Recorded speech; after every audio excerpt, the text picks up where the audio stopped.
अस्सलाम वालेकुम students. Clearing in the sky का लेक्चर नंबर 3। तो अब बेटा पूछ रहा है, is that what you wanted to show me? मैंने पूछा, क्या यही वो चीज़ है जो आप मुझे दिखाना चाहते थे? ये जंगल, वुड्स। ओह नो नो, ओह नहीं नहीं, ही सेड, उन्होंने कहा। As he began to climb, जो ही उन्होंने चढ़ना शुरू कर दिया, द सेकेंड ब्लफ, दूसरी अमूदी चोटी पर। ब्लफ का मतलब ऐसी चट्टान जो बिल्कुल सीधी ऊपर की तरफ उठी हुई हो, बिल्कुल वर्टिकल अमूदी। आमतौर पर स्लोप की शक्ल में होती हैं, ढलवान की शक्ल में होती हैं, जिन पर चढ़ना आसान होता है। लेकिन जो एकदम सीधी ऊपर की तरफ उठी हुई हों, बिल्कुल अमूदी वर्टिकल, उन पर चढ़ाई ज़ाहिर है मुश्किल होती है। तो उन्होंने दूसरी अमूदी चट्टान पर चढ़ना शुरू किया। दैट लिफ्टेड, लिफ्ट ऊपर की जानिब उठना, एब्रप्टली, यकलख्त, एकदम अचानक ही ऊपर की जानिब उठी हुई थी। फ्रॉम द फ्लैट, उस हमवार जगह से, टूवर्ड द स्काई, आसमान की तरफ। जैसे ही उन्होंने उस दूसरी अमूदी चट्टान पर चढ़ना शुरू किया, जो हमवार ज़मीन से एकदम सीधी आसमान की तरफ उठी हुई थी। तो ये बताना मकसूद है यहाँ पे कि उसकी चढ़ाई काफ़ी मुश्किल थी। ये ब्लफ कहलाती। द पाइन्स, जो सनोबर के दरख्त थे, पाइन्स पहाड़ी दरख्त है, पहाड़ की चोटियों पे पाया जाने वाला Sanobar. On the top of the mountain, पहाड़ की चोटी पर मौजूद सनोबर के दरख्त, अबव अस, हमारे ऊपर, लुक्ड, यूँ लगते थे, एज इफ़, गोया के, द फिंगर्स, जो उनकी शाखों के किनारे हैं, डालियाँ, शाखें, fingers, of their long boughs, boughs बड़ी टहनियाँ, टहने, और उनके किनारे जो हैं वो पतली शाखें, डालियाँ, फिंगर्स कहलाती हैं, कि उनकी लंबी लंबी शाखों के जो किनारे हैं, वर फॉन्डलिंग, फॉन्डल हाथ से टच करना, छेड़छाड़ करना, अटखेलियाँ करना, वो अटखेलियाँ कर रही हूँ। द सब्सटेंस, जिस्म, बॉडी, मादा, ऑफ अ वाइट क्लाउड, किसी सफ़ेद बादल के साथ अटकेलियाँ कर रही। तो हमारे ऊपर पहाड़ की चोटी पर सनोबर के दरख्त ऐसे दिखाई देते थे जैसा कि उनके लंबी लंबी शाखों के किनारे किसी सफ़ेद बदली से अटखेलियाँ कर रहे हों। तो बहुत ऊंचाई तक जाते हैं, सनोबर के दरख्त बहुत लंबे होते हैं और बादल भी वहीं आसपास ही होते हैं। तो उनकी शाखें गोया छेड़छाड़ कर रही थीं बादल के साथ। वट एवर, जो कुछ भी, my father wanted me to see, मेरे वालिद साहब मुझे दिखाना चाहते थे,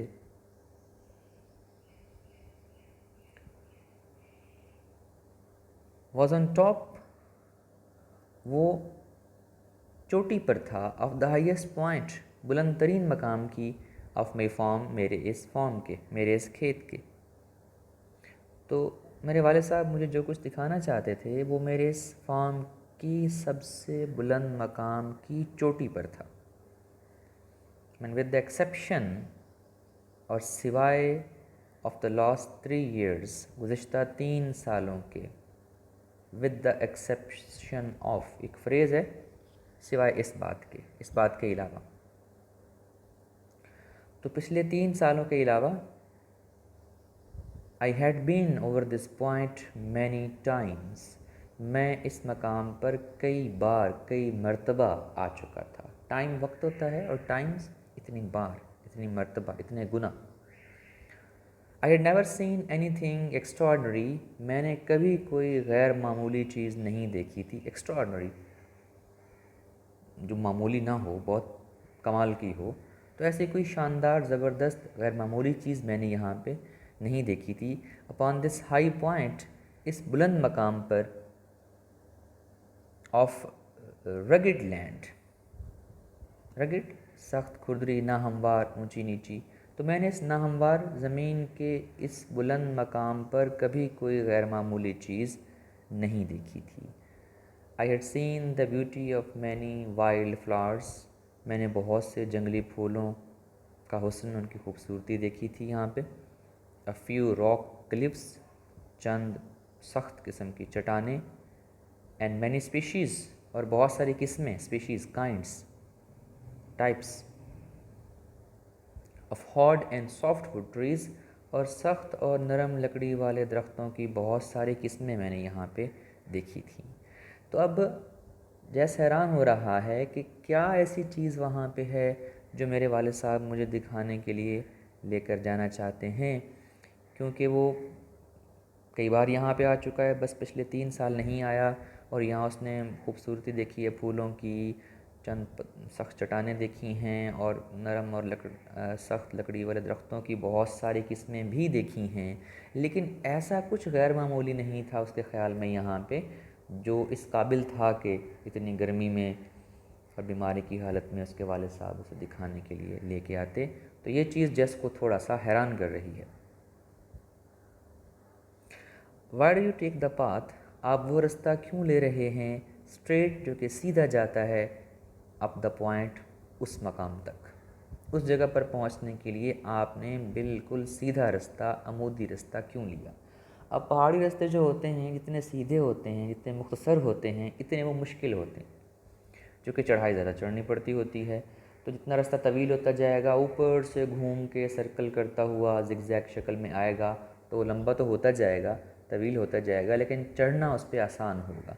तो इसलिए जस पूछ रहा है कि आप उस रास्ते पे क्यों जा रहे हैं जो सीधा उस मकाम तक जाता है। आई आस्क, मैंने पूछा, look at these other paths, इन दूसरे रास्तों की जानिब देखिए ज़रा। What are they doing here, वो यहाँ पे क्या कर रहे हैं, मतलब वो आखिर किसके लिए हैं, और रास्ते भी तो हैं जो लगता है कि आसान हैं, तो आपने ये मुश्किल रास्ता क्यों लिया, मोदी रास्ता क्यों लिया। ये सवाल किया है जस ने अपने वालिद साहब से।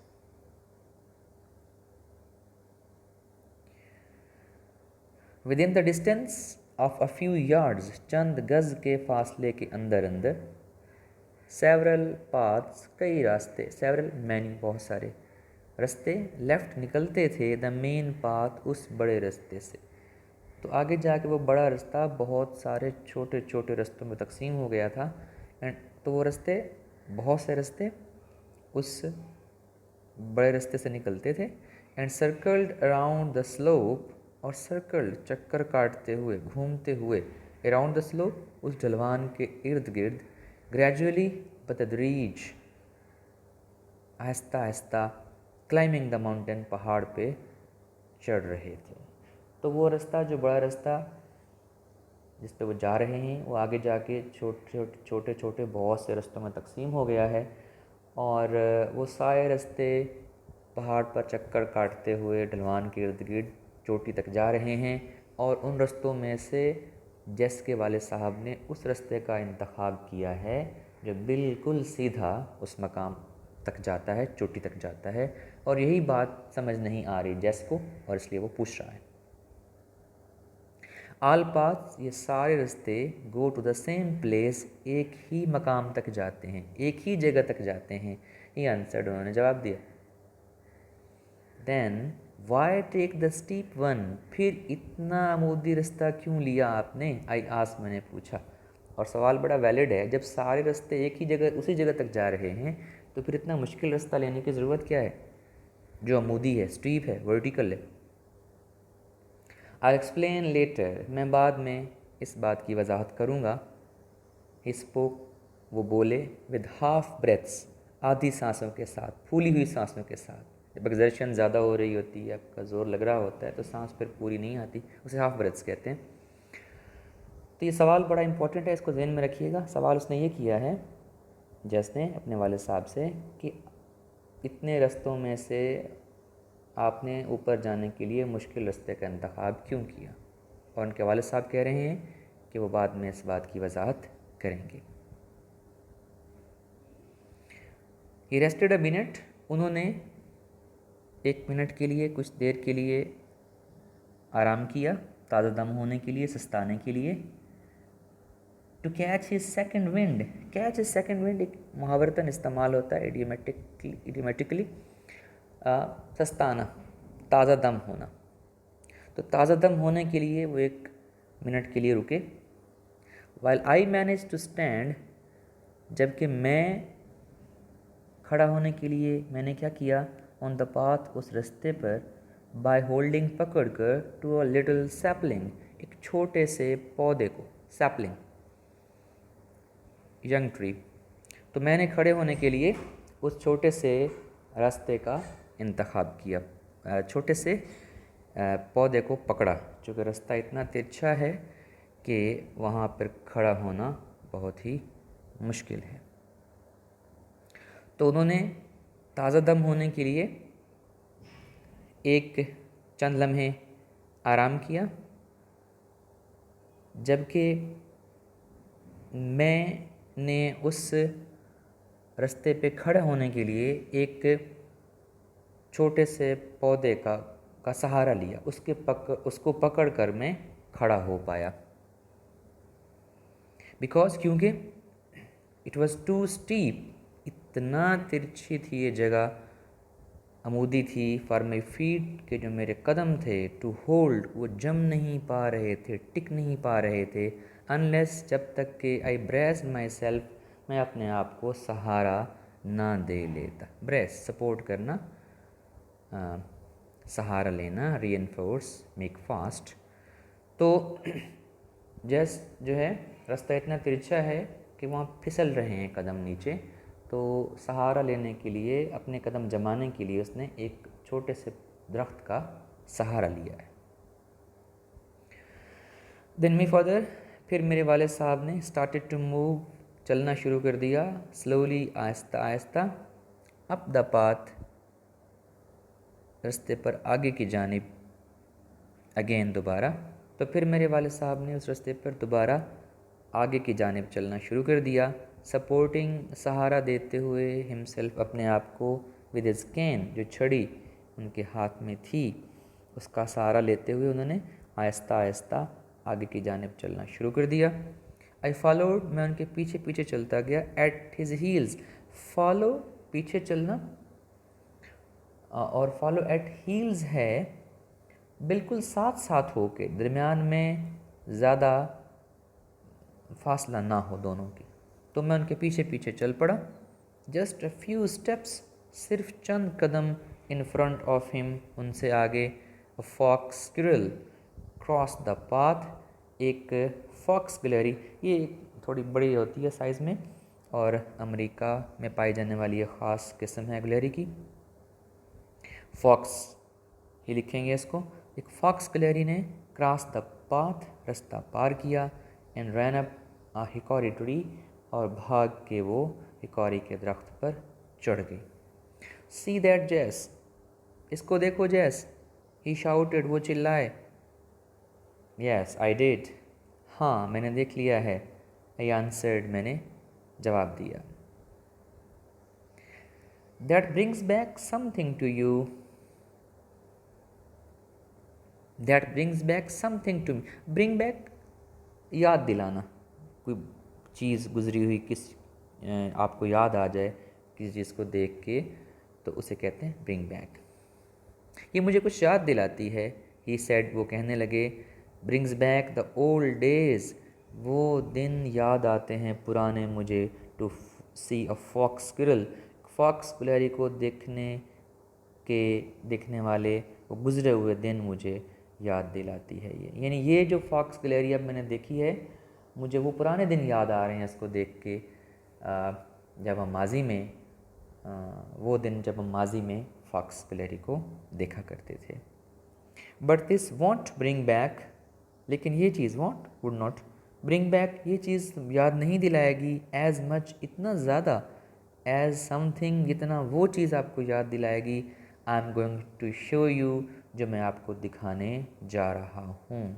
यानी इस फॉक्स गिलहरी को देख के भी आपको माजी के दिन याद आएंगे, लेकिन इससे इतना कुछ आपको माजी याद नहीं आएगा जितना उस चीज़ को देख के आएगा जो मैं अब तुम्हें दिखाने जा रहा हूँ। तो इस चीज़ ने, इस फ़िक्रे ने, इस बात ने जेस के अंदर थोड़ी एक्साइटमेंट और क्यूरियोसिटी पैदा कर दी है कि आखिर वो क्या चीज़ है जिसको देख के मुझे माजी का बहुत कुछ याद आ जाएगा। My curiosity was aroused. Curiosity, तजस्सुस, अराउज्ड उसमें इजाफ़ा हो गया, मेरे तजस्सुस में इजाफ़ा हो गया, बढ़ गया। आई थॉट, मैंने सोचा, अभी अंदाज़े लगा रहा है कि ऐसा क्या होगा जो मेरे वालिद साहब मुझे दिखाने के लिए लेके जा रहे हैं। आई थॉट, तो मैंने सोचा, he found a new kind of wild grass, उन्हें कोई नई किस्म की जंगली घास मिल गई होगी। और एन अनफेमिलियर हर्ब, फेमिलियर वाकिफ़, शनासा, मानूस, अनफेमिलियर नामानूस, नई किस्म की, अनोखी।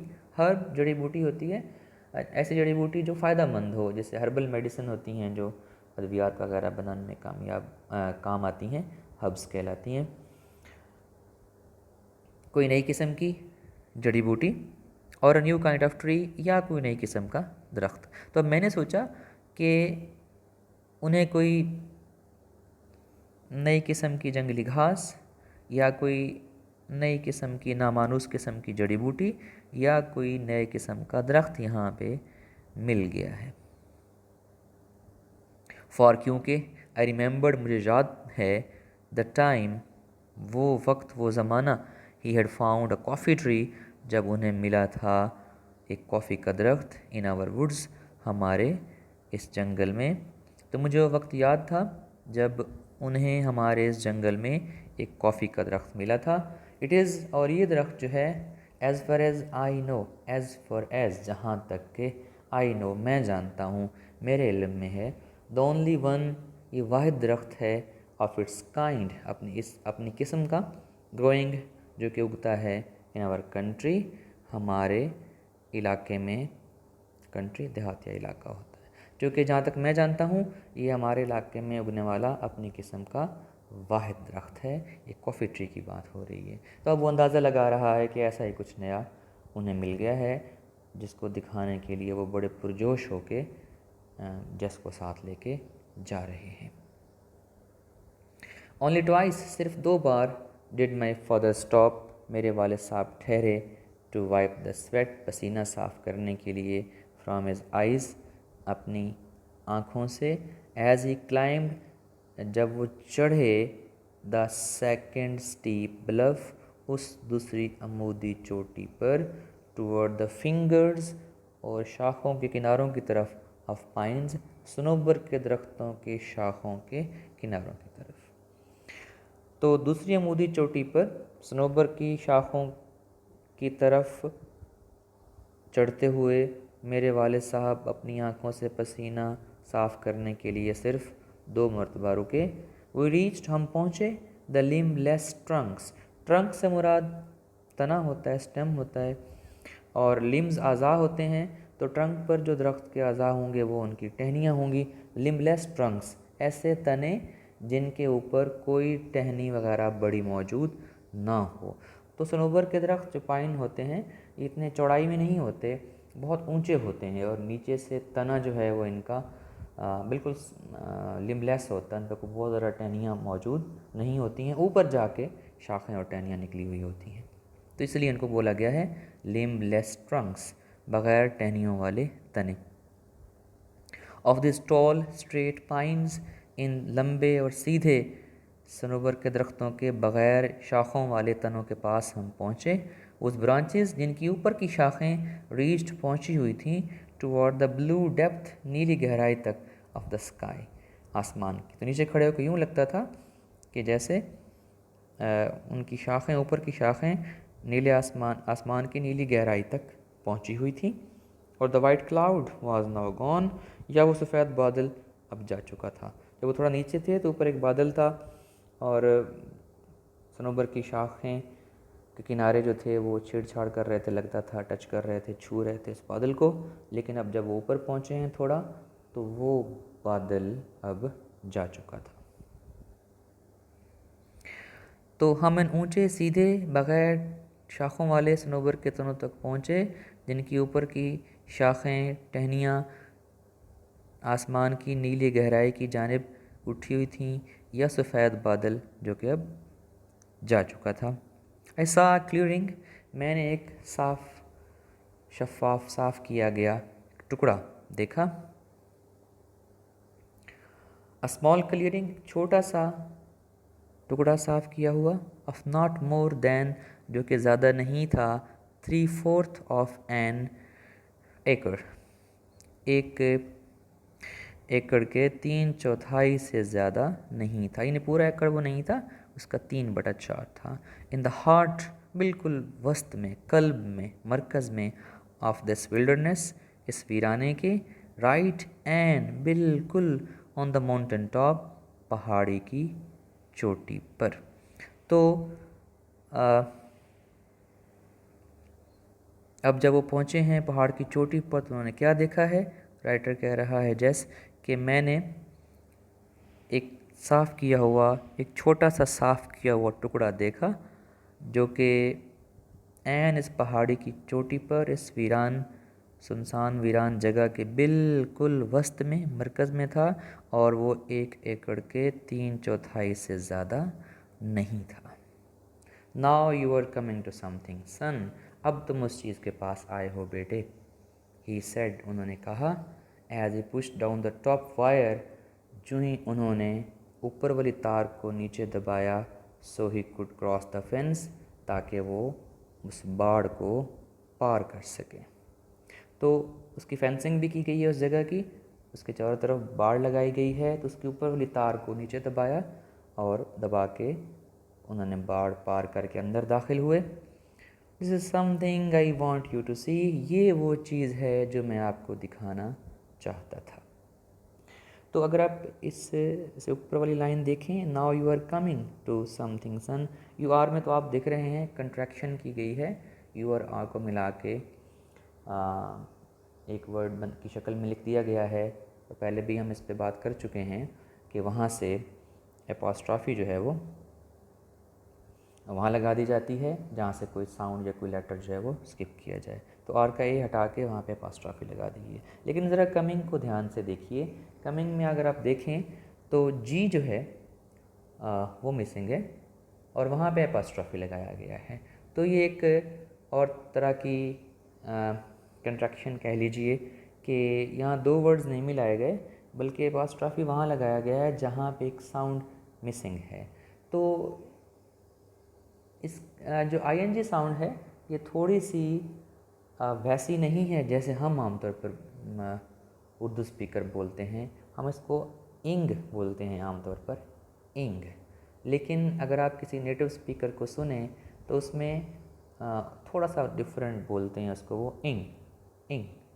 आखिर वाली गाफ इतना वाज़ेह सुनाई नहीं देती है। तो चूँकि उसको बोला ऐसे गया है, लिहाजा उन्होंने कमिंग को जी ड्रॉप कर दिया है और वहाँ पे एपॉस्ट्रॉफी लगा दी गई है। लेकिन याद रखिएगा ये बोलचाल में ही होता है, स्पोकन में ही होता है ऐसा। जब आप फॉर्मल राइटिंग कर रहे होते हैं, कुछ लिख रहे होते हैं, तो इसका रवाज इतना ज़्यादा नहीं है वहाँ पे। तो ये था हमारा आज का लेसन। कल इंशाल्लाह अगले लेक्चर के साथ आपसे मुलाकात होगी। See you tomorrow, have a nice day.